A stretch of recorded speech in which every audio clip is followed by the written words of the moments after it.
बोला काका. हा, त्या नानू मामाची बातमी खरी ठरली. हे आपल्या मोनिकाने फोटो दाखवला. असा आहे मुलगा, सलील पंडित. सलील असं नाव त्याचं. हो काका. काय ग हरल्यासारखं काय म्हणतेस? हो काका. चांगला मुलगा, आवडला ना तुला? पण मुलगा चांगला असणं आणि तो आवडणं यात फरक असतो ना. म्हणजे ताई असं का करते मला कळत नाहीये. बाळा मला सांग, तुला तो मुलगा आवडला नाहीये का? हॅलो मानसी. काका मी नंतर बोलते. बाय.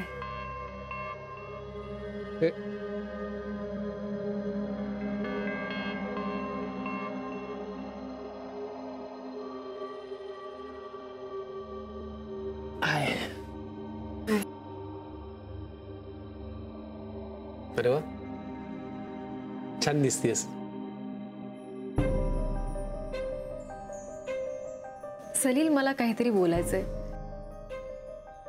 रादर सांगायचंय. हा बोल ना. एक गडबड झालीये. म्हणजे माझं काही चुकलं का? नाही नाही, तुझं नाही, कुणाचं तरी काहीतरी चुकलंय. म्हणजे Salil, I am very sorry. तुला विवाह मंडळातून माझा होकार आहे असा फोन आला होता, राईट? हो. मी होकार नव्हता दिला.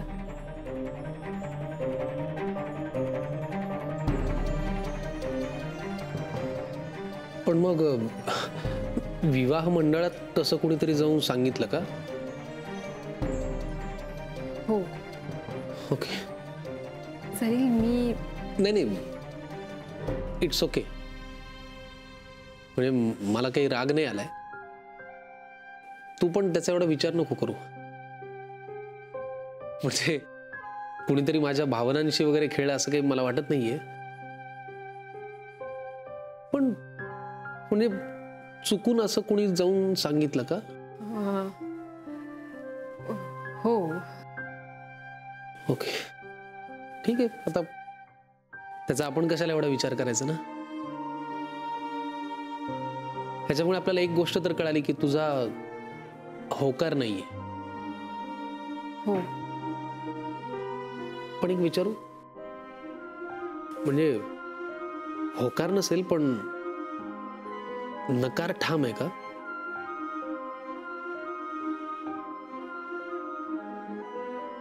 खरं सांगू, मी अजून काही ठरवलं नाहीये. चला, म्हणजे याचा अर्थ मला अजून होप्स आहेत. हरकत नाही, तू पूर्ण वेळ घे. Take your time. काही घाई नाहीये. का? काय का? प्लीज, तुला माहितीये मी कशाबद्दल बोलतेय ते? नाही. तू का माझ्याबद्दल खोटं बोलत सुटलीयस? एक मिनिट मनू. मला खरंच कळत नाहीये तू कशाबद्दल बोलतेयस. काय खोटं? कसलं खोटं? तू का सगळ्यांना सांगत सुटलीयस की माझं लग्न ठरलंय म्हणून? अजून कशातच काही नाही. आणि कधी ना कधीतरी लग्न होणारच आहे ना तुझं. तर जेव्हा होईल तेव्हा सांग ना. आत्तापासून का ना घरी वाजवतीयस?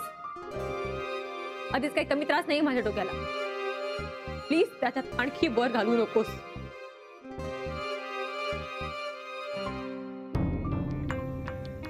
काय चाललंय काय आतमध्ये? इतका वेळ गप्पा मारत बसलेत? नानू मामा, मारू दे ना गप्पा. गप्पांचं काय बिल येत नाही. तुझा जीव कशाला अडकल्यासारखा झालाय रे? नाही काय कारण आपण सगळेजण इथे जमलोय ते मोनिका म्हणाली म्हणून, आणि तीच इथं नाहीये. काय खलबत चालली दोघींची. नानू मामा, खलबत कसली? अहो, बहिणी बहिणींच्या काहीतरी गप्पा चालल्या असतील. हो ना. आणि तसं काहीतरी महत्वाचं असेल. उगाच कशाला इतका वेळ बोलत बसतील, नाही का? एक मिनिट मनू, तू उगाच हायपर होतीयस. उगाचच नाहीये. मग काय प्रॉब्लेम आहे? तू विवाह मंडळात माझा सलीलसाठी होकार का कळवलास? कारण माझी अशी इच्छा आहे की माझ्या बहिणीला तिचा हक्काचा नवरा मिळावा. कारण तुला तुझा हक्काचा नवरा मिळाला की माझ्या नवऱ्याला मोकळं सोडशील ना. मी माझा नवरा परत मिळवते. डिवोर्स पेपरवर सही करून काही म्हणा, पण मोनिका घरी आल्यापासून घरात कसं उत्साहाचं वातावरण आहे काय. Correct correct. म्हणजे ना याआधी आपण गप्पा मारायला भेटायचो, पण ना असं अंगणामध्ये खूप वर्षांनी गप्पा मारायला भेटलो असं वाटतंय.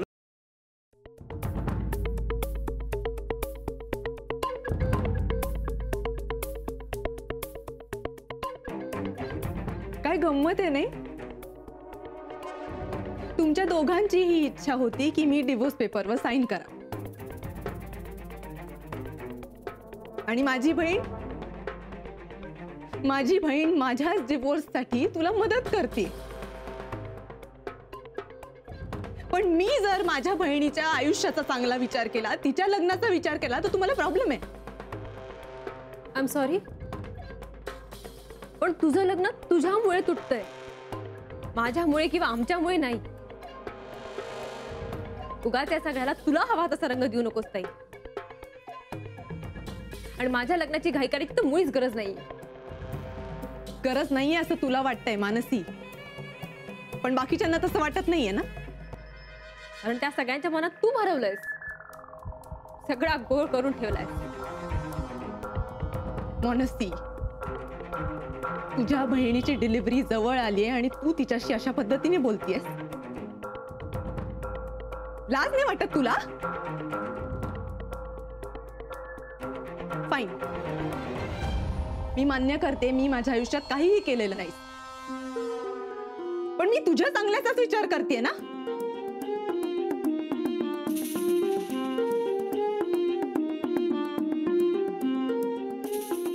मानसी,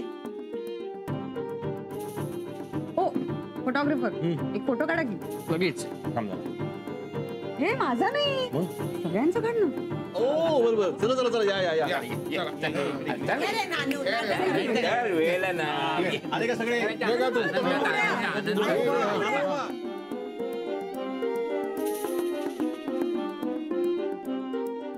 मोनिका काय चालवलंयस तू हे? घे, तू सुद्धा तिचीच बाजू घे ना. वेगळं काहीच अपेक्षित नव्हतं मला तुझ्याकडून. हे बघ, बाजू घेणं न घेणं हे इथे महत्वाचं नाहीये. हेच महत्वाचं आहे विक्रांत, कारण नवरा म्हणून तू कधीच माझी बाजू घेतली नाहीस. मी तुझा नवरा? आपला डिवोर्स झालेला नाही अजून, आणि जोपर्यंत आपला डिवोर्स होत नाही तोपर्यंत या जगासाठी आणि बाहेर आनंदाने एन्जॉय करणाऱ्या सगळ्यांसाठी फक्त तूच माझा नवरा आहेस विक्रांत.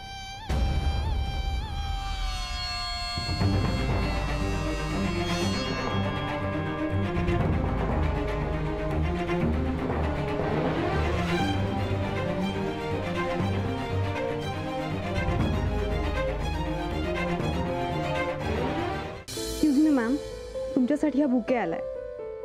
बुके माझ्यासाठी? बुके? एका पेशंटने दिलाय. अरे वाह. कभी कभी समय भी गुलाब लगता है और कांटे चुभते नहीं जब वक्त मांगने वाला अपना हो. क्या बात है.